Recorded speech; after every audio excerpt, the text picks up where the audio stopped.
ഈ യുദ്ധം റിപ്പോർട്ട് ചെയ്യുന്നതിൽ നമ്മുടെ മാധ്യമങ്ങൾ ഒരു നെറികേട് അല്ലെങ്കിൽ മര്യാദ ഇല്ലായ്മ കാട്ടുന്നില്ലേ എന്ന് പറഞ്ഞിട്ട് ഇപ്പം പൊതുജനം തന്നെ സോഷ്യൽ മീഡിയയിൽ സമൂഹ മാധ്യമങ്ങളിൽ ചോദിച്ചുകൊണ്ടിരിക്കുകയാണ്. അതായത് എക്സാജറേറ്റ് ചെയ്ത് വെണ്ടക്കാ രൂപത്തിൽ പലതും പ്രകടിപ്പിക്കുക, പല ഭാഷയിൽ പല രീതിയിൽ പല അവതരണത്തിൽ. ഷഹബാസ് ഷെരീഫ് മരണപ്പെട്ടു എന്ന് പറഞ്ഞിട്ട് ചില സ്ഥലങ്ങളിൽ വാർത്ത വരുന്നു. അത്തരത്തിൽ ഇതൊരു അപ്പോൾ എന്തുകൊണ്ടാണ് യഥാർത്ഥത്തിൽ സംഭവിക്കുന്നത്? മാധ്യമ പ്രവർത്തകരുടെ ഒരു ഗതികേടില്ലായ്മയാണോ അല്ലെങ്കിൽ എന്താണ്? ഗതികേടില്ലായ്മയാണോ എന്നുള്ളതല്ല, മാധ്യമപ്രവർത്തകരുടെ ഒരു ആക്രാന്തം കൊണ്ടാണ് ഇത് സംഭവിക്കുന്നത്. പ്രത്യേകിച്ചും നമ്മുടെ സോഷ്യൽ മീഡിയയിലുള്ള യൂട്യൂബേഴ്സിൻ്റെ കാര്യത്തിലാണെങ്കിൽ അത് തികച്ചും ആക്രാന്തമാണ്. എന്ന് പറഞ്ഞാൽ എങ്ങനെയെങ്കിലും ഒരു വ്യൂസ് കൂടിക്കോട്ടെ എന്ന് വിചാരിച്ചിട്ടാണ് രാവിലെ എഴുന്നേറ്റ് എന്താണ് അസീം മുനീർ കൊല്ലപ്പെട്ടു, ഷഹബാസ് ഷെരീഫ് കൊല്ലപ്പെട്ടു എന്നൊക്കെ നമുക്ക് എഴുതാൻ പറ്റുന്നത്. അതിൻ്റെ കാരണം എന്താണെന്ന് വെച്ചിട്ടുണ്ടെങ്കിൽ ഇതൊക്കെ ധൈര്യമായിട്ട് എഴുതാം. കാരണം നാളെ ഷഹബാസ് ഷെരീഫോ അല്ലെങ്കിൽ ഈ പറയുന്ന പോലെ അസീം മുനീറോ ഒന്നും ഇത് കാണാൻ പോകുന്നില്ല. ഇനി കണ്ടാൽ തന്നെ അവരിവിടെ വന്ന് കേരളത്തിൽ വന്ന് കേസെടുക്കലൊന്നും എളുപ്പമില്ലാത്ത കൊണ്ടിട്ട് അവരെന്ത് ചെയ്യും? അവരിത് വിട്ടുകളയേണ്ടി വരും. പിന്നെ ആരും കാണുന്നില്ല എന്നൊന്നും നമുക്ക് വിചാരിക്കാൻ പറ്റില്ല. കാരണം ഖ്വാജ മുഹമ്മദ് ആസിഫ് എന്ന് പറയുന്ന പാകിസ്ഥാൻ്റെ ഡിഫൻസ് മിനിസ്റ്റർ, അദ്ദേഹം CNN-നുമായിട്ടൊരു ഇൻ്റർവ്യൂ കൊടുക്കുമ്പോൾ നിങ്ങൾ 5 ഫൈറ്റർ ജെറ്റുകൾ വെടിവെച്ചിട്ടു എന്ന് പറഞ്ഞില്ല. അതിന് തെളിവെന്താന്ന് വെച്ചാൽ പറഞ്ഞത് അത് ഇന്ത്യയിലെ സോഷ്യൽ മീഡിയകളൊക്കെ തന്നെ പറയുന്നുണ്ടല്ലോ എന്നാണ്. അപ്പോൾ യഥാർത്ഥത്തിൽ എനിക്ക് തോന്നുന്നത് അദ്ദേഹം ഈ ഇന്ത്യയിലെ കേരളത്തിലേക്ക് സോഷ്യൽ മീഡിയ കണ്ടിട്ടുണ്ടാവുമെന്നാണ് എനിക്ക് തോന്നുന്നത്. അല്ലെങ്കിൽ അദ്ദേഹം അങ്ങനെ പറയില്ല. അപ്പോൾ അത് അവരുടെ ഒരു ആക്രാന്തം കൊണ്ടാണ്. പിന്നെ സാറ്റലൈറ്റ് ചാനലുകളിൽ താങ്കൾ പറഞ്ഞിട്ടുള്ള ഒരു ഗതികേട് കൂടിയുണ്ട് എന്നാണ് ഞാൻ വിചാരിക്കുന്നത്. കാരണം അത് എല്ലാ ചാനലുകളും, ഇവിടെയുള്ള ചാനലുകളിൽ ഒരെണ്ണം ഒഴിച്ച് എല്ലാ ചാനലുകളും തന്നെ നഷ്ടത്തിൽ ഓടിക്കൊണ്ടിരിക്കുന്ന ചാനലുകളാണ്. അപ്പോൾ ആ നഷ്ടത്തിൽ ഓടിക്കൊണ്ടിരിക്കുന്ന ചാനലുകളും പിന്നെ കൂടാതെ റേറ്റിംഗ്, ആരെ കൊന്നിട്ടാണെങ്കിലും റേറ്റിംഗ് ഉണ്ടാക്കണം എന്ന് പറയുന്ന താല്പര്യവും ഒക്കെ കൊണ്ടിട്ട് ഇവർക്ക് പല അബദ്ധങ്ങളും പറ്റിക്കൊണ്ടിരിക്കുകയാണ്. അബദ്ധങ്ങളും അമളികളും എന്നൊക്കെയാണ് ഞാൻ അതിനെ വിളിക്കുന്നത്. ഇനി മനഃപൂർവ്വമാണോ എന്നുള്ളത് നമുക്കറിയില്ല. അതിൻ്റെ പ്രധാനപ്പെട്ട കാര്യം എന്ന് പറയുന്നത്, ഇപ്പോൾ കഴിഞ്ഞ ദിവസങ്ങളിൽ റിപ്പോർട്ടർ ചാനൽ യഥാർത്ഥത്തിൽ ഇന്ത്യയിലെ എല്ലാ വിമാനത്താവളങ്ങളും അടച്ചു എന്ന് പറഞ്ഞു. വിമാനത്താവളങ്ങൾ യഥാർത്ഥത്തിൽ അടച്ചില്ല, പകരം ജാഗ്രത കൂട്ടാനാണ് നിർദ്ദേശിച്ചത്. ടെർമിനലിലേക്ക് ആളുകളെ പ്രവേശിപ്പിക്കുന്നത് കുറച്ചുകൂടി ജാഗ്രതയോടെ പ്രവേശിക്കണമെന്നൊക്കെയാണ് പറഞ്ഞത്. പക്ഷേ കേട്ടവാദി കേൾക്കാത്ത വാദി നേരെ ഇത് മുഴുവൻ അടച്ചിട്ടു എന്നാണ് പറഞ്ഞിട്ടുള്ളത്. അത് ഏറ്റവും വലിയ തമാശ എന്താ വെച്ചാൽ റഹീം ഡൽഹിയിൽ ഇരിക്കുമ്പോഴാണ് റിപ്പോർട്ടർ ചാനലൊക്കെ കാണുന്നത്. അപ്പോൾ റഹീം വിചാരിച്ചിട്ട് വിമാനം ഉണ്ടാവില്ല എന്ന് വെച്ചിട്ട് എന്ത് ചെയ്തു, എയർപോർട്ടിൽ ഇരിക്കുകയാണ്. അപ്പോൾ അദ്ദേഹം ചെന്ന് അവിടെ ചെന്ന് ചോദിച്ചപ്പോൾ പറഞ്ഞു വിമാനമുണ്ട് എന്ന് പറഞ്ഞു. അവിടെ തന്നെ ഒരു പ്രത്യേകത കൂടിയുള്ളത്, റഹീം ഏത് ഇംഗ്ലീഷിലാണ് ചോദിച്ചതെന്ന് നമുക്കറിയില്ല. എന്താണെങ്കിലും ഭാഗ്യത്തിന് അവർക്ക് മനസ്സിലായി. അവർ പറഞ്ഞു ഫ്ലൈറ്റ് ഉണ്ടെന്ന് പറഞ്ഞു. അപ്പോൾ അതിനുശേഷം ഫ്ലൈറ്റിൽ കയറി അദ്ദേഹം ഇവിടെ എത്തി. ഇവിടെ എത്തുമ്പോൾ, തിരുവനന്തപുരത്ത് എത്തുമ്പോൾ അടുത്ത കാര്യം എന്ന് പറയുന്നത് അവിടെ ഒരു സംരംഭകൻ നിൽക്കുകയാണ്. അദ്ദേഹം ചോദിക്കുന്നത് ഇത് അവസാനത്തെ ഫ്ലൈറ്റ് ആണല്ലോ എന്നാണ്. അപ്പോൾ ഇത്തരത്തിൽ പല വാർത്തകളുമൊക്കെ തന്നെ പുറത്തേക്ക് വരുന്നുണ്ട്. പിന്നെ ഏതോ ഒരു 2 ചാനലുകൾ, എനിക്ക് തോന്നുന്ന 24 ന്യൂസോ ഏതോ ഒരു ചാനലൊക്കെ തന്നെ മറ്റേ കറാച്ചി തുറമുഖം ആക്രമിച്ചു എന്നൊക്കെ പറഞ്ഞ് ഒരു വാർത്ത കൊടുത്തു. ഇത് എവിടെ നിന്നാണ് ഈ 2 ചാനലുകൾക്ക് ഒരേപോലെ വാർത്ത കൊടുക്കുന്നതെന്ന് നമുക്കറിയില്ല. അപ്പോൾ ഇവർ കറാച്ചി തുറമുഖം ഇന്ത്യൻ സേന ആക്രമിച്ചിട്ടുണ്ടായിരുന്നില്ല. അപ്പോൾ ഇത്തരത്തിലുള്ള വിവിധങ്ങളായിട്ടുള്ള മണ്ടത്തരങ്ങൾ സംഭവിച്ചുകൊണ്ടിരിക്കുകയാണ്. പിന്നെ ഇത് ആദ്യമൊന്നുമായിട്ടല്ല, ഇവർക്കിത് പരിചിതമായിട്ടുണ്ട്. കാരണം ഒരു തവണ എനിക്ക് ഇപ്പോഴും ഓർമ്മയുണ്ട്, ഹാഷ്മി താജ് ഇബ്രാഹിം മാതൃഭൂമി ന്യൂസിലായിരുന്നപ്പോൾ അദ്ദേഹം വന്നൊരു മാപ്പ് പറഞ്ഞിട്ട് പോയി. സത്യത്തിൽ ഈ മാപ്പ് പറഞ്ഞത് കണ്ടിട്ട് എല്ലാവരും അന്തിച്ചു പോയി. കാരണം ഒരു വീഡിയോ ദൃശ്യം ഇട്ടെങ്കിൽ ചെറിയ തെറ്റുപറ്റി മാപ്പ് എന്നൊക്കെ പറഞ്ഞിട്ട് ഒറ്റടിക്ക് ഓടിക്കളഞ്ഞു. അപ്പോൾ നമ്മളിത് എന്ത് കാര്യത്തിലാണെന്ന് മനസ്സിലായില്ല. പിന്നീട് അന്വേഷിക്കുമ്പോഴാണ് ഇവർ മറ്റേ ഗെയിമിലുണ്ടായിരുന്ന മറ്റേ ഒരു ഫൈറ്റർ ജെറ്റ് വന്ന് മറ്റേ ഗെയിമിൽ മറ്റേ ബോംബിടുന്നതൊക്കെ കാണിച്ചു. അപ്പോൾ അത് ഉക്രൈനിൽ നിന്ന് വന്നിട്ട് അല്ലെങ്കിൽ റഷ്യ ഉക്രൈനിൽ ബോംബിട്ടാണെന്നൊക്കെ പറഞ്ഞ് കാണിച്ചു കളഞ്ഞു. അപ്പോൾ ഇതിൻ്റെയൊക്കെ പ്രശ്നം ഇതുപോലെയുള്ള മഹാബുദ്ധങ്ങൾ നിരവധി ഉണ്ടായിക്കൊണ്ടിരിക്കുകയാണ്. പിന്നെ ഇതിൻ്റെ ഒരു റേറ്റിംഗ് ആണ്. കാരണം യുദ്ധം ഒരു ഈവൻ്റ് ആക്കുകയാണ്. ഇത് നമ്മൾ പലപ്പോഴും കണ്ടിട്ടുണ്ട്. ഇപ്പം മറ്റേ കർണാടകത്തിൽ മറ്റേ പയ്യൻ ആ ലോറിയോടുകൂടി അടിയിൽ പോയപ്പോഴേക്കും 9ാം ദിവസവും തിരിച്ചു വരുമായിരിക്കും എന്നൊക്കെ പറഞ്ഞ് ചാനലുകൾ ഒരു ഉദ്യോഗം നിലനിർത്തുന്ന കാര്യം നമ്മൾ കണ്ടു. അത് യഥാർത്ഥത്തിൽ ചാനലുകളുടെയൊക്കെ സ്വഭാവം മാറിക്കഴിഞ്ഞു. ഇതൊരു ഈവൻ്റായി, കൂടുതൽ എൻ്റർടൈനിങ് ആയി, ആളുകളെ എങ്ങനെ ഉത്കണ്ഠയും ആകാംക്ഷയും ഒക്കെ ഉണ്ടാക്കി പിടിച്ചിരുത്താം എന്ന് പറയുന്ന ലെവലിലേക്ക് മാറിക്കഴിഞ്ഞു. അപ്പോൾ അതുകൊണ്ട് തന്നെ ഇത് കൃത്യമായിട്ട് വരുന്ന വാർത്തകളൊക്കെ വെച്ചടിച്ചു വിടുകയാണ്. പിന്നെ യുദ്ധരംഗത്ത് ഏറ്റവും വലിയൊരു പ്രശ്നമുണ്ട്. അതെന്താണെന്നറിയോ? യുദ്ധം ഇപ്പോൾ ഉള്ളത് മറ്റേ ആയുധങ്ങൾ വെച്ച് മാത്രമല്ല, മിസൈലുകളും ഫൈറ്റർ ജെറ്റുകളും ബോംബുകളും ന്യൂക്ലിയർ വെപ്പൺസും വെച്ചിട്ട് മാത്രമല്ല. യുദ്ധം എന്ന് പറയുന്നത് ഡിജിറ്റൽ വാറുകൾ കൂടിയാണ്. അപ്പോൾ നിങ്ങളുടെ ഒരു മൊറൈൽ സംരക്ഷിക്കാൻ വേണ്ടിയിട്ട് നിങ്ങൾ ഒരുപാട് വ്യാജ വാർത്തകൾ പടച്ചു വിട്ടുകൊണ്ടിരിക്കും. പാകിസ്ഥാൻ ആർമി ആണെങ്കിലും ചൈനീസ് മാധ്യമങ്ങളാണെങ്കിലും ഒക്കെ അത്തരത്തിലുള്ള CGTN എന്ന് പറഞ്ഞ ചൈനീസ് മാധ്യമമൊക്കെ ഇന്ത്യയുടെ ഇത് ഫൈറ്റർ ജെറ്റ് വെടിവെച്ചിട്ടു. പാകിസ്ഥാനിലെ ചില മാധ്യമങ്ങളൊക്കെ തന്നെ യഥാർത്ഥത്തിൽ ഇന്ത്യയുടെ ഒരു സൈനിക താവളം ആക്രമിച്ചു എന്നൊക്കെയുള്ള വാർത്തകളൊക്കെ കൊടുക്കുന്നുണ്ട്. അപ്പോൾ ഇത്തരത്തിലുള്ള ഇത്തരത്തിലുള്ള വാർത്തകളുടെയൊക്കെ നിജസ്ഥിതി എന്താണ്, യാഥാർത്ഥ്യം എന്താണെന്ന് പരിശോധിക്കാൻ യാതൊരു വിധത്തിലുള്ള സാധ്യതകളുമില്ലാത്ത നമ്മുടെ പാവം പിടിച്ച മലയാളത്തിലെ ചാനലുകൾ ഒന്നാമത്തെ നഷ്ടത്തിലാണ്.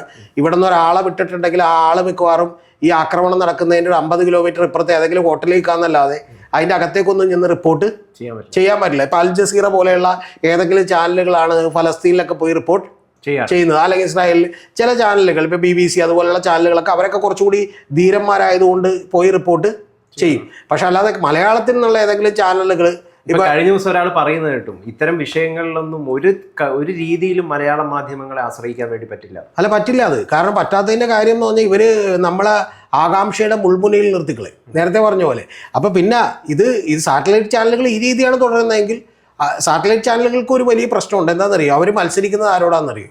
മത്സരിക്കുന്നത് ഈ പറയുന്ന ഓൺലൈൻ രംഗത്തുള്ള ചാനലുകളാണ്. ഇവർ വമ്പൻ ഹെഡിങ് ആണ് കൊടുക്കുന്നത്, മനസ്സിലായ? അപ്പോൾ അത്തരത്തിലുള്ള തംബ്നെയിലുകൾ കൊടുക്കുമ്പോഴത്തേക്കെന്ന് പറഞ്ഞാൽ ഇവർക്ക് വേറെ നിവൃത്തിയില്ലാത്തതുകൊണ്ട് ഇവർ അവരോട് കോമ്പീറ്റ് ചെയ്യാൻ വേണ്ടിയിട്ട് അതിനേക്കാൾ വലിയ തംബ്നെയിൽ കൊടുക്കുകയാണ്, മനസ്സിലായ? ഒരു ചാനലിൽ ഞാൻ കണ്ടായിരുന്നു വാടാ വാ എന്ന് പറഞ്ഞ് എന്ത് ചെയ്യണത്, അതായത് ലൂസിഫറിലെ മോഹൻലാൽ വിളിക്കുന്നത് പോലെ വിളിക്കുന്നത് നമ്മളുണ്ട്. അപ്പോൾ ഇത്തരത്തിൽ ആളുകളെ ത്രില്ലടിപ്പിക്കുകയും അതുവഴി ഇത് അവരുടെ വ്യൂവേഴ്സിനെ നിലനിർത്തുകയും ചെയ്യാന്ന് പറയുന്ന ഒരു കാര്യമുണ്ട്. സാറ്റലൈറ്റ് ചാനലുകൾ ചെയ്യുന്നത് എനിക്ക് മനസ്സിലാവും, കാരണം ശമ്പളം കിട്ടണമെങ്കിലോ അല്ലെങ്കിൽ നാളെ എന്തെങ്കിലും പച്ചരി മേടിക്കണമെങ്കിലോ ഒക്കെ ഈ വഴിയേ ഉള്ളൂ. പക്ഷേ യൂട്യൂബ് ചാനലുകളൊക്കെ ആണെങ്കിൽ അതല്ല, പകരം ആക്രാന്തം കൊണ്ടിട്ട് നേരെ ഈ പറയുന്ന പോലെ പല ഹെഡിങ്ങും അങ്ങോട്ട് അടിച്ച് വിടുകയാണ്. ഇതിലൊന്നും ഒരു ബേസും ഇല്ല, ഒരു അടിസ്ഥാനവുമില്ല. അതുകൊണ്ട് താങ്കൾ പറഞ്ഞൊരു കാര്യം കറക്റ്റാണ്. ഞാനടക്കമുള്ള ആളുകൾ കഴിയുന്നതും ഇപ്പം മലയാളം ചാനലുകൾ കാണാറില്ല. ഇനി നാഷണൽ ചാനലുകളിലും ഇതുപോലെയുള്ള അബദ്ധങ്ങൾ സംഭവിക്കാറുണ്ട്. അപ്പം അതിന് കുറച്ചും കൂടിയൊക്കെ ഇപ്പം ഈ ഫൈറ്റർ ജെറ്റുകൾ വെടിവെച്ചിട്ടു എന്നുള്ളതൊക്കെ പാകിസ്ഥാനെ ഉദ്ധരിച്ചുകൊണ്ട് യഥാർത്ഥത്തിൽ മറ്റു ചില ഇന്റർനാഷണൽ ഡെയിലീസൊക്കെ എന്ത് ചെയ്തിരുന്നു, വാർത്തകൾ കൊടുത്തിരുന്നു. അപ്പം ഇത്തരം കാര്യങ്ങളൊക്കെ സംഭവിക്കുന്നുണ്ട്. യുദ്ധം എന്ന് പറയുന്നത് എല്ലായ്പ്പോഴും ഈ പറയുന്ന മറ്റേ വ്യാജ വാർത്തകളുടെ നിർമ്മിതി കൂടിയാണ്. ഇതിലൊരു കാര്യം കൂടി പറയാതെ പോകാൻ പറ്റില്ല. ഓൾട്ടി ന്യൂസിന്റെ സ്ഥാപകനായിട്ടുള്ള ആൾ, അദ്ദേഹം യഥാർത്ഥത്തിൽ ഒരു തവണ ജയിലിൽ കിടന്ന ഒരാളൊക്കെയാണ്. പക്ഷെ അദ്ദേഹത്തെ ഇപ്പൊ വലിയ തോതിൽ റൈറ്റ് വിങ് ഹാൻഡിലൊക്കെ തന്നെ ആഘോഷിക്കുന്നുണ്ട്. അതിന്റെ പ്രധാനപ്പെട്ട കാരണം ഇത്തരത്തിലുള്ള വ്യാജ വാർത്തകളെല്ലാം അദ്ദേഹം പൊളിച്ചടുക്കിക്കൊണ്ടിരിക്കുകയാണ്. അപ്പോൾ അത്തരത്തിൽ നമുക്ക് പലപ്പോഴും ഈ പറയുന്ന പോലെ, പിന്നെ ഞാൻ തുറന്നങ്ങോട് പറഞ്ഞിട്ടുണ്ടെങ്കിൽ മലയാളത്തിലുള്ള മിക്ക വാർത്താ ചാനലുകളും ഇനി മുതൽ വാർത്ത കാണാൻ വേണ്ടിയൊന്നും കാണണ്ട എന്നാണ് എനിക്ക് പറയാനുള്ളത്. നിങ്ങളൊരു സിനിമക്ക് പോകുന്നു, അവിടെ 200 രൂപ കൊടുക്കണമെങ്കിൽ അതിലും ഭേദം ഇവിടെ ഇരുന്ന് വാർത്ത ഉണ്ടാവും മതി. കാരണം ഒരു എന്റർടൈനിങ് ആയിട്ടുള്ള വാർത്ത കിട്ടും. ജേർണലിസം എന്ന് പറയുന്നത് ജിങ്കോയിസമായി മാറും. ജിങ്കോയിസം, ഇവിടെ പുട്ടും കടലയും കിട്ടും എന്നൊക്കെ ചില ചാനലിലൊക്കെ ഉണ്ട്. പുട്ടും കടലയും കിട്ടും. പിന്നെ വേറൊരു ചാനലിൽ 4 പെണ്ണുങ്ങൾ ഒരുമിച്ച് നിന്ന് വാർത്ത വായിക്കുന്നു. അപ്പോൾ അവരുടെ പാൻറ്റും ഷർട്ടും മറ്റേ ജീൻസും ടോപ്പും ഒക്കെ കാണാൻ കുഴപ്പമില്ല. പക്ഷെ ഇതിനെ നമുക്ക് അവരെ കുറ്റപ്പെടുത്താൻ പറ്റുമോ? കാരണം ഇത് നമ്മളൊരു സാധനം ചെയ്യുമ്പോൾ ആ സാധനം ആള് കാണണം. അല്ല, ആക്കിതാണ് വേണ്ടത്. അപ്പൊ ആളെയാണ് നമ്മൾ കുറ്റപ്പെടുത്തേണ്ടത്. അല്ലല്ല, തെറ്റാണത്. നിങ്ങൾക്ക് ഈ പറയുന്ന നിങ്ങൾക്ക് എന്ത് തോന്നിയാസവും കാണിച്ചിട്ട് ഇപ്പൊ താങ്കൾക്ക് ഇവിടെ ഷർട്ട് ഇടാതിരുന്ന ഈ വീഡിയോ എടുത്താൽ കുറച്ച് പേര് കൂടുതൽ കാണും. വേണമെങ്കിൽ ഞാൻ കുറച്ചും കൂടി കടത്തി പറയാം, താങ്കൾ തുണിയില്ലാതെ ഡാൻസ് കളിച്ചാൽ കുറച്ച് പേര് കാണും. അതുകൊണ്ട് താങ്കൾ നാളെ പറയുകയാണ് അങ്ങനെ തുണിയില്ലാതെ ഡാൻസ് കളിക്കണം, ആളുകൾ കാണണ്ടേ, എന്നാലല്ലേ വേറെ വഴിയില്ലല്ലോ എന്ന് പറഞ്ഞാൽ അത് യഥാർത്ഥത്തിൽ നമ്മുടെ രീതിയല്ല. നിങ്ങൾ പറയുന്നത് ആദ്യം ജനം നന്നാവട്ടെ എന്നിട്ട് നമ്മൾ നന്നാവാന്നാണ്. നേരെ തിരിച്ച് പഴയൊക്കെ അല്ല, ഞാൻ പറഞ്ഞോട്ടെ, നിങ്ങളിപ്പോൾ സിനിമ എടുക്കുന്നവരുടെയും വാർത്ത അവതരിപ്പിക്കുന്നവരുടെയും എല്ലാവരുടെയും രീതി എന്താണെന്ന് വെച്ചാൽ ജനം നന്നാവട്ടെ എന്നിട്ട് നമ്മൾ നന്നാവാന്നാണ്. ലോകത്ത് മുഴുവൻ സംഭവിച്ചിട്ടുള്ളത് നേരെ തിരിച്ചാണ്. ജനത്തെ ഉത്ബോധിപ്പിക്കുകയും അവരെ കുറച്ചുകൂടി നല്ല ആളുകളാക്കുകയും ചെയ്യുന്ന ഒരു സാംസ്കാരിക പ്രവർത്തനം കൂടിയാണ് കലയെന്നും സിനിമയെന്നും ഒക്കെ മനസ്സിലാക്കാൻ ബോധമില്ലാത്തവൻ സിനിമ എടുക്കുമ്പോൾ ഇത്തിരി ചില്ലറ കിട്ടിയാൽ മതി എന്ന് വെച്ചിട്ട് ഇതും ഇതിന്റെ അപ്പുറവും ചെയ്യും. മനസ്സിലായോ? അതായത് താങ്കൾ പറഞ്ഞ യഥാർത്ഥത്തിൽ ഇപ്പോഴത്തെ മാധ്യമ പ്രവർത്തകര് എന്ന് പറയുന്നത് എല്ലാവരും, ഭൂരിപക്ഷം ആളുകളും എന്ന് പറയുന്നത് ജനത്തിന്റെ ലെവലിലേക്ക്, എന്റെ ലെവലിൽ നിന്ന് ജനത്തിന്റെ മാനസികാവസ്ഥ ജനത്തിന്റെ ലെവലിലേക്ക് ഇറങ്ങിച്ചെല്ലുക, അവിടെ ഇറങ്ങിച്ചെന്നിട്ട് അവരോടൊപ്പം നീന്തി തുടിക്കുക. അങ്ങനെയല്ല, ജനത്തിന്റെ മാനസികാവസ്ഥ ഇതാണെന്ന് ഇവര് തീരുമാനിക്കുന്നു. ജനത്തിന്റെ മാനസികാവസ്ഥ ഇതാണെന്ന് ഇവര് തീരുമാനിച്ചിട്ട് ഇവർ അതിനകത്തേക്ക് നീന്തി തുടിക്കുന്നു. പക്ഷെ അത് കാണാൻ ജനമുണ്ട്. അത് കാണാൻ വിജയമല്ലേ അത്? ഞാൻ തിരിച്ചിപ്പോഴും ചോദിക്കട്ടെ, കേരളത്തിൽ ഏറ്റവും കൂടുതൽ റേറ്റിംഗ് ഉള്ള ന്യൂസ് ചാനൽ ഏതാ ഇപ്പോഴും? ഏതാ? ഏഷ്യാനെറ്റ്. ഏഷ്യാനെറ്റ് ഇത് കാണിക്കുന്നില്ലല്ലോ, ഉണ്ടോ? ഏഷ്യാനെറ്റ് ഈ നീന്തു തുടിക്കുന്നുണ്ടോ? ഇല്ല. അപ്പൊ വേണമെങ്കിൽ നമുക്കതിനെ പിന്തുടരാം. പിന്നെ അല്ലെങ്കിൽ നമുക്ക് അർണബ് ഗോസ്വാമിയൊക്കെ ഇന്ത്യയിൽ കാണിച്ചു വെച്ചിട്ടുള്ള ഒരു ജേർണലിസത്തെ പിന്തുടരാം. ഇനി നേരെ തിരിച്ച് ഞാൻ താങ്കളോട് പറയുന്നു, ഇവിടെയുള്ള ചില മലയാളം യൂട്യൂബ് ചാനൽസ്, ഞാനിപ്പോൾ പലതിലൊക്കെ വർക്ക് ചെയ്തതുകൊണ്ട് അല്ലെങ്കിൽ അവരുടെയൊക്കെ വീഡിയോ സഹകരിച്ചതായതുകൊണ്ട് ഞാൻ പേര് പറയുന്നില്ല.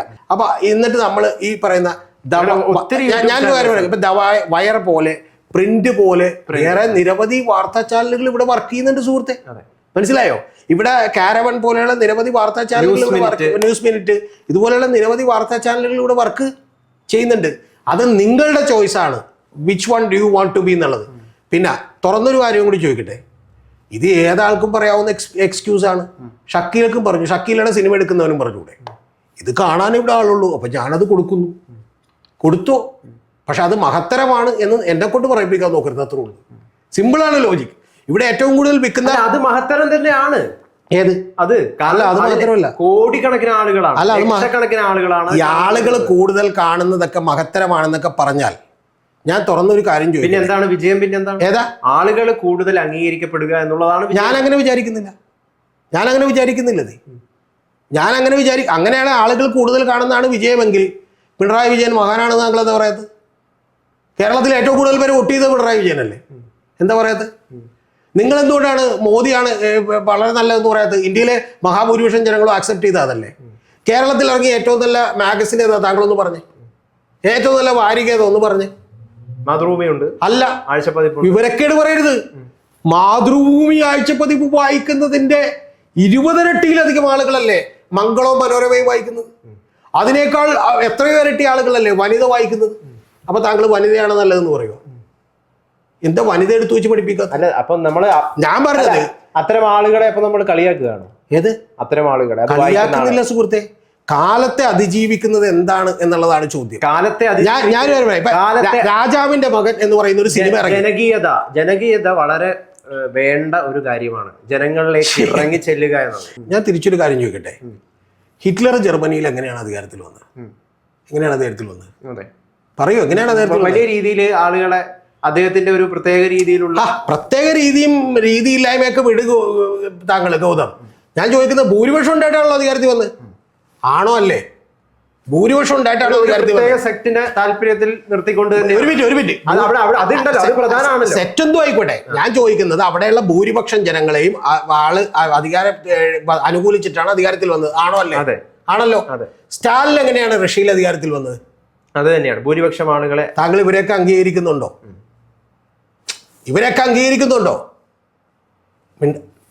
ഞാൻ താങ്കളോട് ചോദിക്കുന്നു, ഉറങ്ങിയാ?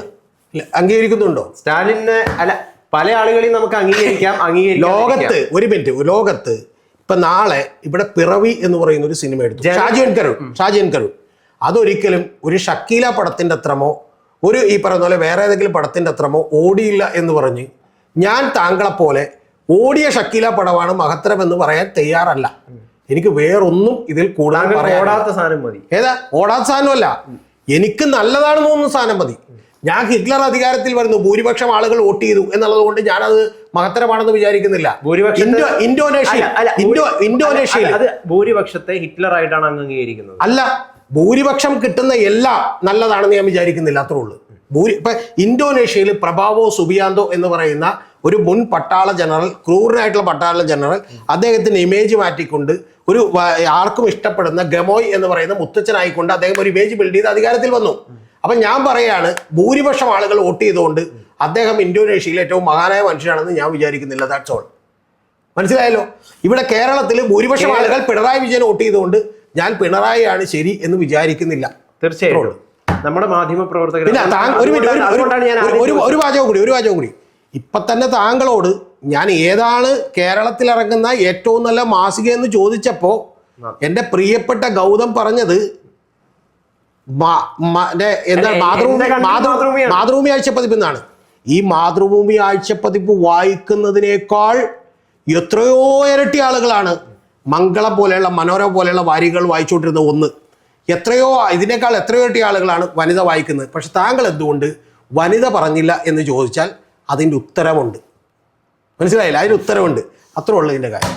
അല്ല, ഞാൻ ചോദിക്കുന്നത് നമ്മുടെ മാധ്യമ പ്രവർത്തകർ നിലവിലുള്ള, ഞാൻ പഠിക്കുന്നത് എവിടെയാണെന്ന് താങ്കളോട് പറയുകയൊക്കെ ചെയ്തു, ജേർണലിസ്റ്റ് ആണെന്ന് പറയുകയും ചെയ്തു. ഒരു പ്രത്യേക ഒരു മാധ്യമ കൾച്ചറിന്റെ, അതിനെ നമുക്ക് കുറ്റം പറയാൻ പറ്റില്ല. മാറുന്ന കാലത്തിനനുസരിച്ചിട്ട് മാറുക എന്നുള്ളതാണ്. അതിലേക്ക് വഴിപ്പെടുന്നില്ല എന്നുള്ളതാണ്. മാറുന്ന കാലത്തിനനുസരിച്ച് മാറുക എന്നുള്ളതല്ല നമ്മുടെ ഉത്തരവാദിത്തം. ഇന്ന് അർണബ് ഗോസ്വാമി എന്ന് പറയുന്നത് ഇന്ത്യയിലെ ഏറ്റവും കൂടുതൽ പേയ്മെന്റ് ലഭിക്കുന്ന ഏറ്റവും വലിയൊരു മാധ്യമ പ്രവർത്തകരാണ്. ആളുകൾ ഏറ്റവും കൂടുതൽ എങ്ങനെ എവിടെ എത്തി അദ്ദേഹം? ഒന്ന് താങ്കളുടെ തെറ്റിദ്ധാരണ, അദ്ദേഹം ടൈംസ് നൗ ഒന്ന് താങ്കളുടെ ഏറ്റവും വലിയ തെറ്റിദ്ധാരണ, താങ്കൾ ഈ ജേർണലിസം ഫീൽഡിനെ കുറിച്ച് ഞാൻ വളരെ എളിമയോടുകൂടി പറയുന്നു, കുറച്ചുകൂടി പഠിക്കേണ്ടതാണ്.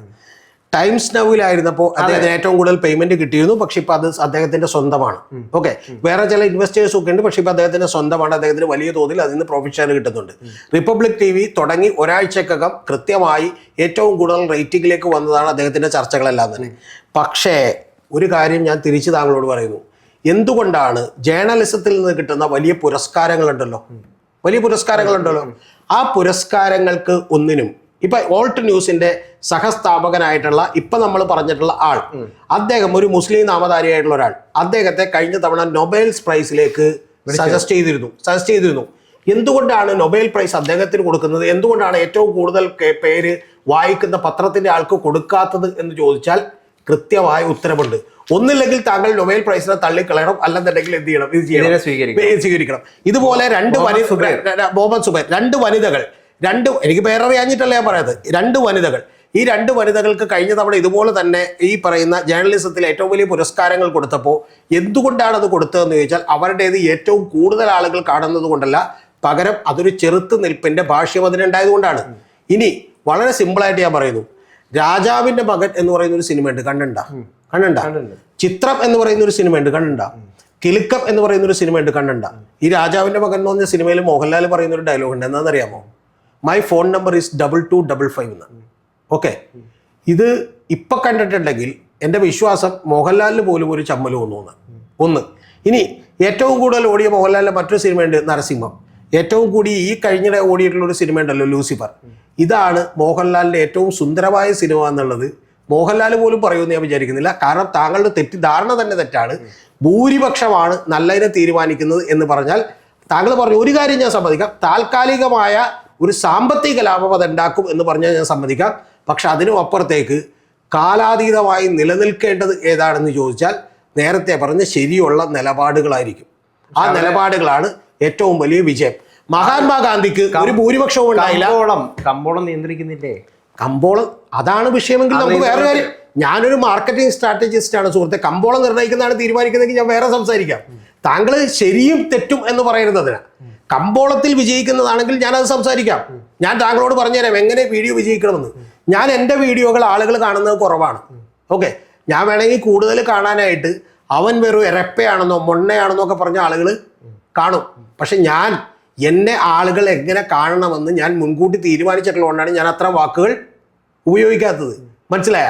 ഓർഡർ ഓഫ് പാകിസ്ഥാനിലേക്ക് എന്ന് പറയുന്നു, അല്ലെങ്കിൽ ഈ പറയുന്ന പോലെ മറ്റേ വർഗീയവാദികളാണ് എന്ന് പറഞ്ഞ ഒരു സമുദായത്തെ പച്ചകുത്തുന്നു. ഇതൊക്കെ ചെയ്തിട്ടുണ്ടെങ്കിൽ ആളുകൾ കാണും. പിന്നെ അസീം മുനീർ എന്ന് പറയുന്ന ഒരാൾ കൊല്ലപ്പെട്ടു എന്ന് പറഞ്ഞ് എനിക്കും വാർത്ത കൊടുക്കാൻ പറ്റും. എനിക്ക് നിങ്ങളെക്കാൾ ബുദ്ധിപരമായിട്ട് അത് എന്ത് ചെയ്യാം അറിയാം. പക്ഷേ മറ്റുള്ള ആളുകളുടെ മുമ്പിൽ ഒരു ഭൂരിപക്ഷം ആളുകൾ, ഇനിയിപ്പോൾ എൻ്റെ വീഡിയോ 2 ലക്ഷം പേര് കണ്ടാലും അവരെല്ലാവരും എന്നെ ഒരു മണ്ടറായിട്ടാണ് വിചാരിക്കുന്നതെങ്കിൽ എനിക്കത് ബുദ്ധിമുട്ടാണ്. അതുകൊണ്ടാണ് ഞാനത് ചെയ്യാത്തത്. ഇനി താങ്കളോട് ഞാൻ മാർക്കറ്റിങ്ങിൻ്റെ ടെക്നിക്സ് വേണമെങ്കിൽ അങ്ങോട്ട് പറഞ്ഞുതരാം. ഈ മറ്റേ ഭൂലോക കള്ളനായിട്ടുള്ള ഒരു ആസാമി ഉണ്ടായിരുന്നു, നിത്യാനന്ദ, കേട്ടിട്ടുണ്ടോ? ചെന്ന സ്ഥലങ്ങളിലെല്ലാം തന്നെ അവൻ പെണ്ണുകേസ് ഉണ്ടാക്കി പോയതാണ്. മനസ്സിലായോ? പെണ്ണുകേസ് ഉണ്ടാക്കി പോയതാണ്. ബാംഗ്ലൂരിലെ ആശ്രമം മുതൽ അവൻ്റെ ചരിത്രം എടുത്തു വെച്ച് നോക്കിയാൽ. പക്ഷേ നിരവധി ആളുകൾ ഫോളോവേഴ്സ് ഉണ്ടായി കൈലാസം എന്ന് പറയുന്ന ഒരു സ്ഥലം മേടിച്ച് എന്ത് ചെയ്യാൻ തുടങ്ങി, താമസിക്കാൻ തുടങ്ങി. അപ്പൊ താങ്കൾ പറയുന്നത് ഫോളോവേഴ്സ് കൂടുതലുള്ളത് കൊണ്ട് അയാൾ മാന്യനും മഹാനും ഗൗതമിനും എനിക്കും ഒക്കെ, നമുക്ക് രണ്ടുപേർക്കും ഫോളോവേഴ്സ് കുറവായതുകൊണ്ട് നമ്മൾ മോശക്കാരെന്നുള്ള ചിന്താഗതി എനിക്കില്ല. ഞാൻ ഒറ്റ പിന്നെ ഒരു കാര്യം, കമ്പോളമാണ് താങ്കളെ നിയന്ത്രിക്കുന്നതെങ്കിൽ താങ്കൾ കമ്പോളത്തിന്റെ പുറകെ പോയിക്കോ. എനിക്കതല്ല. എനിക്ക് മാതൃകയായിട്ടുള്ളത് മറ്റു പല ആളുകളുമാണ്. അതുകൊണ്ടാണ് ഭൂരിപക്ഷം പറയുന്ന മുഴുവൻ ശരിയാണെന്ന് ഞാൻ ഒരിക്കലും വിചാരിക്കാത്തത്. തീർച്ചയായിട്ടും സന്തോഷം.